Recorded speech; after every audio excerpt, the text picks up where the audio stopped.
तर आज आपण बघणार आहोत एका स्टुडंटची क्वेश्चन पेपर आहे, आन्सर शीट 10च्या एक्झामचं प्रिपरेशन सॉल्व केलेली आहे आणि ती थोडी छान वाटली, एकदम असं सुटसुटीत, मोजक्या शब्दात आणि चांगल्या मस्त लिहिलेली आहे. म्हणून म्हटलं की एक आपण आदर्श उत्तरपत्रिका कशी लिहू शकतो, कशा प्रकारे तयारी करू शकतो. अगदी आता थोडासा वेळ राहिलेला आहे, त्याच्यामध्ये सुद्धा आपण योग्य प्रकारे आपलं लिहिणं, आपलं अक्षर हे छान असेल, आपण सुटसुटीत शब्दात मांडलेलं असेल तर आपण पैकीच्या पैकी गुण मिळवू शकतो. आता कृती सोडवताना काय केलेलं आहे,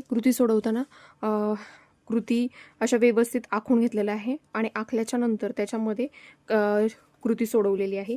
स्वमत ही आपल्याला 3 मार्काचं असेल तर थोडं जास्त लिहायचं आणि एकदम मोजक्या शब्दात आणि छान असं सुटसुटीत लिहायचं आहे. त्याचप्रकारे कृत्यांसाठी चांगल्या कृत्या एकदम योग्य प्रकारे, म्हणजे की अजून हा पेपर चेक करायचा आहे, काही चुका असू शकतात, परंतु आपण चांगलं अक्षर असणं आणि छान प्रकारे लिहिणं विचार करून गरजेचं आहे. स्वमताला महत्त्व आहे की ते आपण आपल्या जवळचे मार्क्स आहेत. आपण तुमच्या विचाराला, तुमच्या मताला महत्त्व आहे.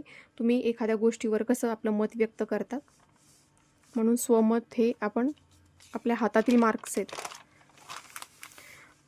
आता इथे पण योग्य अयोग्य ते लिहिलेलं आहे, स्वमत लिहिलेले आहेत आणि इथे रसग्रहण आहे.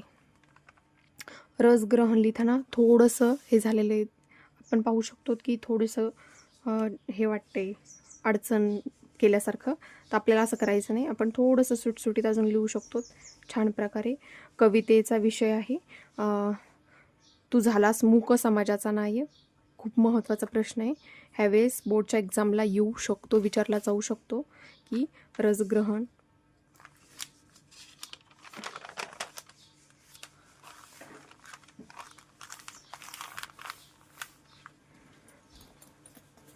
त्याच्यानंतर आपलं हे आहे महत्त्वाचं, हे 16 मार्कचं आपले ग्रामर आहे. त्याच्यामध्ये सुद्धा प्रत्यय घटित, उपसर्ग घटित, अभ्यस्त शब्द, वाक्यप्रचार, त्यानंतर ई किंवा इकपासनं शब्द तयार होणारे किंवा असे शब्द विचारले जाऊ शकतात, समानार्थी, विरोधार्थी. आपल्याला वाक्यप्रचारमध्ये व्यवस्थित त्याचा अर्थ लिहायचा आहे आणि त्याच्यानंतर खाली वाक्य तयार करायचं आहे छान. आणि वाक्य तयार करत असताना काही जण गडबड करतात, की काही जण काय करतात, वाक्य तयार करत असताना जो आपण पुढे मराठीत अर्थ लिहिलेला आहे, याचा जो अर्थ लिहिलेला असतो तेच याच्यामध्ये टाकलेला असतो. हे बघा, इथे जी चूक झालेली आहे की आपण बघितलं असेल, विचारपूस करणे, चौकशी करणे. आता वाक्यामध्ये संध्याकाळी आई माझ्या अभ्यासाची चौकशी करते, तर असं नाही येणार. इथे आपण जो अर्थ लिहिला आहे तो नाही लिहायचा. जे वाक्यप्रचार वापरलेला आहे, जे वापरायला सांगितलेलं आहे, तिथे काय येणार, विचारपूस करते. संध्याकाळी आई माझ्या अभ्यासाची विचारपूस करते. आता कानोसा घेणे, अंदाज घेणे आहे, कानोसा घेतो, हे योग्य आहे. आपण कधीही पुढचं जे आपल्याला वाक्यप्रचार सांगितलेला असतो, वाक्यप्रचाराचा उपयोग करायचा, त्याच्या अर्थाचा वाक्यात उपयोग करायचा नाही. त्याच्यानंतर योग्य प्रकारे आपल्याला काही एक शब्द, आता याच्यामध्ये फार जवळ लिहिलेलं आहे, तर थोडंसं अंतर सोडून आपण दुसरा प्रश्न सुरू करू शकतो.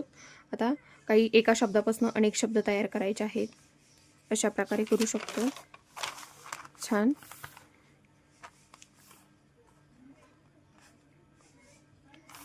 पारिभाषिक शब्द करणं गरजेचं आहे. त्याचबरोबर विरामचिन्ह, शुद्ध शब्द शोधून लिहिण्याचा खूप महत्त्वाचं आहे की ते आपण.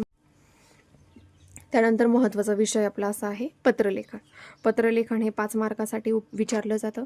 पत्रलेखनामध्ये ज्या व्यक्तीस आपल्याला पत्र लिहायला सांगितलेलं आहे तिथे ॲड्रेस दिलेला असेल, त्या व्यक्तीचा ॲड्रेस फर्स्ट आपण दिनांक टाकणार, त्याच्यानंतर माननीय काय असेल ते, त्याच्यानंतर आपल्याला काय टाकायचे की तिथलचा पिनकोड नंबर असेल, पिनकोड नंबर, नाव, गाव हे तुम्हाला टाकायचं आहे. आणि त्याच्यानंतर आपण टाकणार विषय, टाकणार की कशाच्या संबंधित आपल्याला पत्र लिहायला सांगितलेलं आहे, ते पत्राचा विषय टाकणार. नंतर महोदय, आणि आपण एक मजकूर 2 छोटे पॅरेग्राफ लिहू शकतो पत्र, आणि मोजक्या शब्दांमध्ये सांगितलं असते. आता जर इथे पुस्तकाच्या मागणीबाबत पत्र दिलेलं आहे, तर पुस्तकाची मागणी करायची आहे आपल्याला, तर ती यादी आपण पुस्तकांची यादी जोडणार पेपरला, असं नमूद करणार की मी पुस्तकाची यादी जोडतोय, बरोबर की नाही. आणि त्या यादीमध्ये पुस्तकं कोणते कोणते पुस्तक हवेत आपल्याला, कोणत्या लेखकांचे आहेत ते लेखकांची नावं, पुस्तकं. आणि जर स्कूलसाठी आपण मागणी करत असतो पुस्तकांची, तर क्वांटिटी पण टाकावी लागणार की तुम्हाला किती प्रत हवी आहेत, त्याच्यात 3 प्रत, 10 प्रत, 50 प्रती, किती प्रती हव्या आहेत त्या. आणि त्याच्यानंतर शेवटी आपला ॲड्रेस टाकायचा आहे, तुमचा ईमेल ID टाकायचा आहे तुम्हाला, त्याच्यानंतर मोबाईल नंबर. ह्या अशा प्रकारे आपण लिहू शकतो एक्सेक्स टाईप टाकून. त्याच्यानंतर नेक्स्ट आहे आपलं प्रसंग लेखन. आपलं एखादी प्रसंग लेखन म्हणजेच काय, तर प्रसंग असल्यासारखं एखादा नजरेत समोर ठेवायचा की एखादा प्रसंग घडतोय. आता पावसाळी सहल, की कसा प्रसंग घडला असेल, पावसाळी सहल येऊ शकतं. त्याच्यानंतरच आता हे प्रॅक्टिससाठी घेतलेलं आहे. त्याच्यानंतर आपण काय म्हणू शकतो की प्रदूषण, किसान की आपलं शेतकऱ्याची, नदीची आत्मकथा, शेतकऱ्याची आत्मकथा, पुस्तकाची आत्मकथा, अशा प्रकारचे विषय खूप वेळा विचारले गेलेले आहेत, ते सुद्धा आपण लिहू शकतो. छान असं प्रसंगलेखन हे 8 मार्काला असतं, त्याच्यामुळे मॅक्झिमम आपण 2.5 पेज लिहिणं तरी गरजेचं आहे. त्याच्यानंतर आहे आपलं की बातमी लेखन, बरोबर की नाही. बातमी लेखन लिहित असताना की अगदी आपल्याला त्याच्यामध्ये नमूद केलेले असेल की त्या एखाद्या प्रोडक्ट आहे, एखादी वस्तू आहे, तिच्याबद्दल आपल्याला बातमी लिहायची आहे. तर त्या बातमी लिहित असताना आपल्याला काय करायचं आहे की तिथे त्या ॲड्रेस टाकायचा सांगितलेला असेल, तर त्या ॲड्रेस टाकायचा आहे. की ते दुकान असेल किंवा कोणती गोष्ट असेल ती भेटणार असेल, तर त्याची सुरुवात कधीपासून होणार आहे, तारीख टाकायची आहे, त्या ठिकाणाचा ॲड्रेस टाकायचा आपल्याला. त्याच्यानंतर वेळ, जर एखादं दुकान असेल तर किती वेळेपर्यंत चालू राहणार आहे, किंवा एखादं शिबिर भरणार असेल तर ते शिबिर किती वेळपर्यंत चालणार आहे, त्याचा वेळ काय, कधी सुरू होणार, कधी बंद होणार, त्याची वैशिष्ट्ये आहेत, बरोबर की नाही. वैशिष्ट्य काय काय असणार आहेत ते वैशिष्ट्य लिहायचे आहेत. एखाद्या वस्तूबद्दल सांगितलेलं असेल, प्रोडक्टबद्दल, बरोबर की नाही. मग ती प्रोडक्ट कशा प्रकारे चांगलं आहे, लोक का घेतील आपली एखादी वस्तू, असं एकदम उत्तम प्रकारे मोजक्या शब्दामध्ये याच्यामध्ये जाहिरात लेखन करत असताना खूप जास्त शब्द वापरायचे किंवा खूप शब्दांमध्ये नाही लिहायचे. अगदी मोजक्या शब्दामध्ये, कमी शब्दामध्ये आपलं म्हणणं पटेल एखाद्या व्यक्तीला, अशा एकदम मोजक्या शब्दात लिहायचं आहे. त्याच्यानंतर आपल्याला आपल्या ॲडव्हर्टाईजला टायटल देणं फार गरजेचं आहे की काय आहे तुमच्या याचं नेमकं जाहिरातीचं टायटल काय आहे, विषय काय आहे कळण्यासाठी. त्याच्यानंतर काही फ्री भेटणार असेल त्याच्यावरती, किंवा तुम्हाला काय काय बेनिफिट्स भेटणार आहेत त्याची किंमत माहिती असेल, किंमत नमूद करायला सांगितली असेल तर आपण त्याच्यात किंमत टाकायची आहे. नंतर लास्ट राहतं आपलं बातमी लेखन.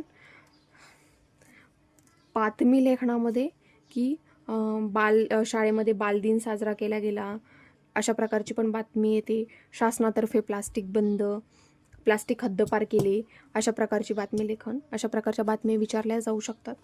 तर बातमी लेखनामध्ये सुद्धा ज्या दिवशी आपली एक्झाम आहे त्या दिवशीचा डेट आपल्याला टाकायची आहे. त्याच्यानंतर कुठे घडलेली आहे एखादी घटना, म्हणजे बातमीमध्ये नमूद करताना मग आपल्या वार्ताहराकडून समजले की असं असं घडलं. त्याच्यानंतर मुद्देसूदपणे पहिल्यापासून तर शेवटपर्यंत ती घटना कशा प्रकारे घडली, मग ती आपल्याला मोजक्या शब्दामध्ये मांडायची आहे. आणि अशा उत्तम प्रकारे आपण सोडवू शकतो. छान अक्षरामध्ये, छान शब्दामध्ये लिहू शकतो. अगदी सुंदर असं. व्हिडिओ जर आवडला असेल तर चॅनलला सबस्क्राईब करा, व्हिडिओला लाईक करा, शेअर करा. Thank you so much.